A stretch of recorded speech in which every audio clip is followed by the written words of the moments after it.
सभापति जी, सदन को आज यह विचार करना पड़ेगा कि जब भी किसान अपनी फसल का भरपूर उत्पादन करे तो सरकार उसे पूरा संरक्षण प्रदान करे। फिर पहले तो किसान उत्पादन करके आर्थिक दुर्दशा में फंसता है, उस पर सरकार संरक्षण प्रदान नहीं करती है।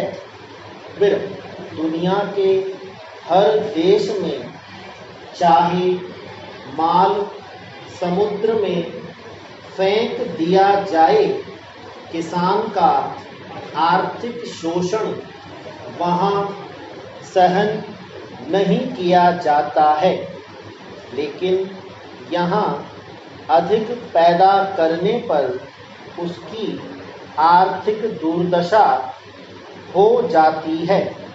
फिर उसका विपरीत असर यह पड़ता है कि आने वाले समय में उत्पादन कम हो जाता है। फिर मैं गन्ने का एक उदाहरण देना चाहूँगा। फिर 1991 में जब गन्ना किसान की आर्थिक दुर्दशा हो गई, उस समय सरकार चीनी का निर्यात कर रही थी। फिर सरकार की आर्थिक तंगी के कारण किसान का फसल चक्र बिगड़ जाता है तो उत्पादन गिर जाता है। फिर 1994 में इस देश को फिर चीनी का आयात करना पड़ा था। फिर चीनी का ही मामला नहीं है, फिर हर तरफ यही मामला है। फिर इसे रोकना होगा। फिर अभी प्याज के मामले में महाराष्ट्र में आंदोलन चला था। फिर 1994 में प्याज सड़ गया, जिससे प्याज के भाव काफ़ी ऊंचे हो गए। फिर इसका क्या कारण है?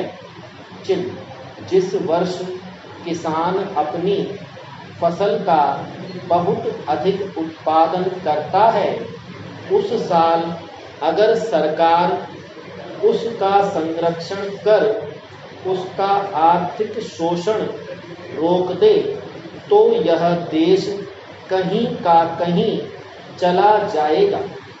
फिर इससे किसानों को न आत्महत्या करने की ज़रूरत पड़ेगी और किसान की उपज का हर वर्ष निर्यात भी होगा।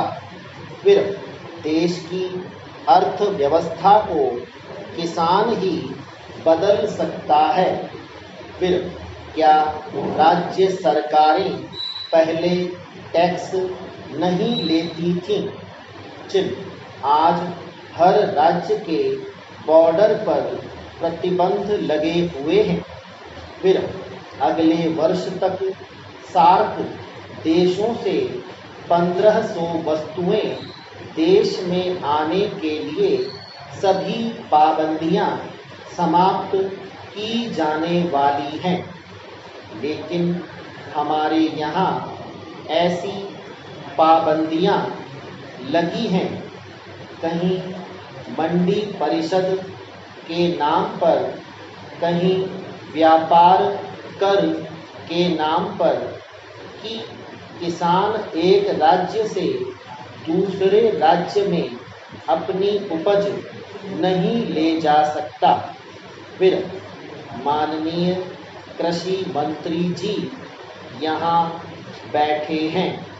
फिर मैंने नियम 377 के अधीन एक विषय उठाया था कि किसान को अपनी उपज तथा उस पर आधारित उत्पादों को पूरे भारत में लेकर जाने की स्वतंत्रता होनी चाहिए। फिर उत्तर में माननीय मंत्री जी ने कहा कि जम्मू कश्मीर, पश्चिम बंगाल और आंध्र प्रदेश में पान को छोड़कर सभी जगह स्वतंत्रता है।